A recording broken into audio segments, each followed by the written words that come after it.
Good morning friends, welcome back to my channel Susmita Pal ব্লগে তোমাদের সবাইকে স্বাগত জানিয়ে আমি আমার ভিডিওটা স্টার্ট করছি। এখন বাজে 8:10। আজকে 20 তারিখ শনিবার।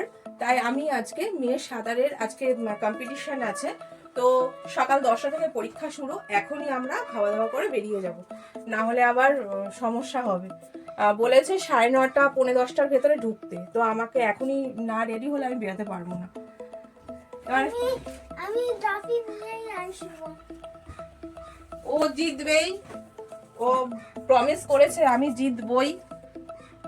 এমনিতে তো ভালোই সাঁতার কাটে, এখন যেহেতু অনেক অনেক স্টুডেন্টস, তো তার মাঝখানে হওয়াটাও একটা অনেক বড় ব্যাপার।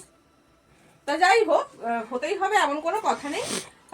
পার্টিসিপেট করাটাই আমার কাছে বেশি মেন, তবে হলে একটু বেশি ভালো লাগে। তাই ভাবছি কি ভ্যান ভাড়া করবো, ট্রফিটা নিয়ে আসতে হবে, তো হাতে করে তো নিয়ে আসতে পারবো না, বড় দেখে ট্রফি দেবে, তাই তো বাবা? হ্যাঁ, ভ্যান ভাড়া করবো ভাবছি, বা টোটো ভাড়া করব। ওই ট্রফিটা টোটোর উপরে উঠিয়ে দেবো, আর আমরা পেছনে নাচতে নাচতে আসবো, তাই তো? ও হাসছে। যাই হোক, মেয়েকে রেডি করিয়ে দেবো আর নিজেও রেডি হব, খাওয়া দাওয়া করে তারপরে বেরিয়ে যাব। সারাদিন কি করব না করব কিছুই জানি না, কতটা তোমাদেরকে ভিডিও দিতে পারবো তাও জানি না, তবে আমি ভিডিও ক্লিপ অবশ্যই তুলে রাখবো তোমাদেরকে দেখানোর জন্য।